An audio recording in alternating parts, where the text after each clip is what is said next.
Hello, in this video I will show you how to use the Slack connector in Makyo, how to configure it, and how to send a message and create a channel in Slack.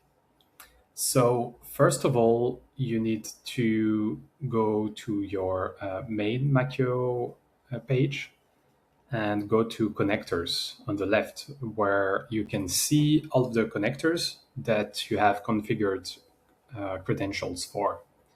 So let's take Slack. In this case, we'll connect Slack to our account. So you can allow this application, which will instantiate a Slack bot into your Slack account. So after this, you can save the credential, and this credential will be used in all of the apps that you will be creating in Makyo. And it will be taken by default, but you can change it afterwards. So let's go back to the Slack example app that we've created here in Makyo.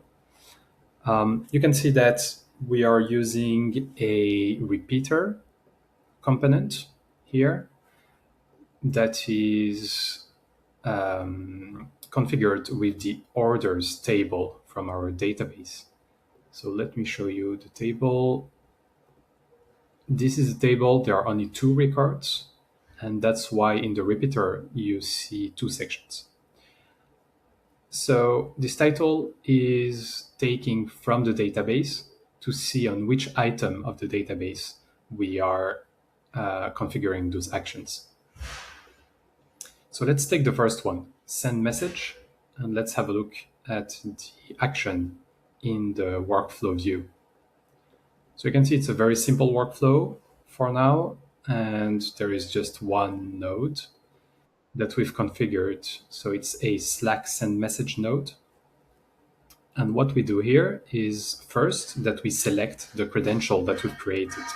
I had already one credential, so the credential that I've just added is added on top, but you can disregard the previous one. You just need one credential as a default.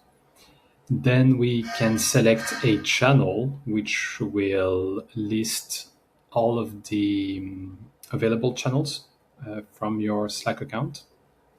In this case, I've used directly the ID. So you can use T, column, and the ID of the channel that you retrieve from Slack directly.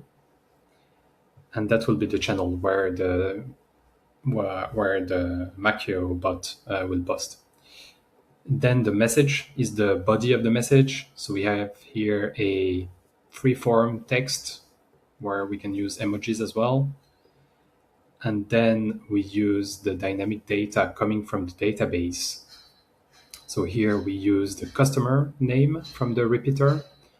Then we use the order amount that we take here from the repeater input. And we include the reference as well. That's all we include. And we could also add a timestamp, which is optional. We could also use some more advanced blocks, which are configured as Slack blocks and which are in JSON format so that you can make more complex outputs. So let's test this connector first. You can test it here. So we see a valid output, which says that the schema was valid and that it worked. So let's check in Slack.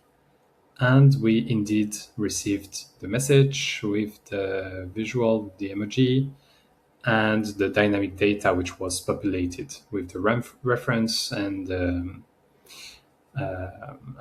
number of the item. So let's go back.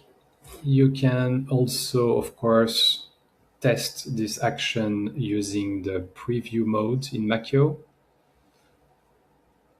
So I've clicked and we can see that I've received as well the message in Slack, and we can test also the second item of the repeater, and we should see a different reference for this one because it's the second item in the database.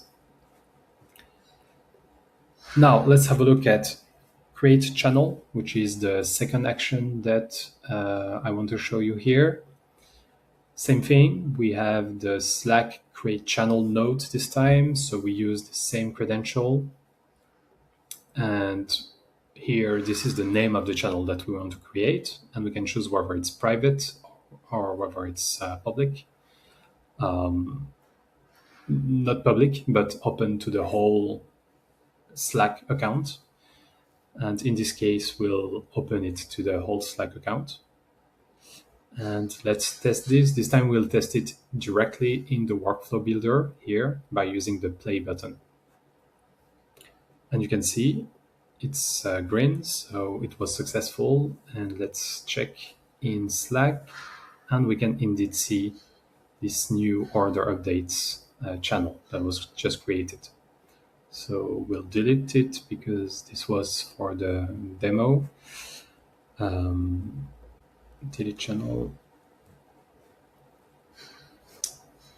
So that was two of the Slack nodes that exist.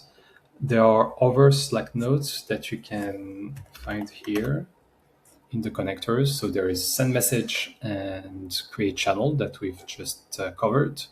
But you can do also update message by providing the message ID.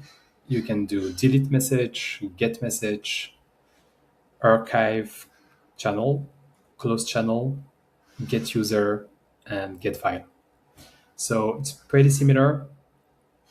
The only difference is that if you want to update a message, for instance, you first need the ID of the message. And to do that, you can use something like get message to get the ID of the message. And then you can pipe another action afterwards to do some actions on this message because you have the ID now that you can manipulate. So that's pretty much it for Slack and all the actions that you can do with it in Makyo. Just a last note, if you want to use the Slack actions into private channels in your Slack account, then you would need to invite the Makyo app by doing \invite add apps to this channel, and then you can select Makyo AI. For channels that are open to the whole Slack account, you don't need to do that, but for private ones, you need to do it.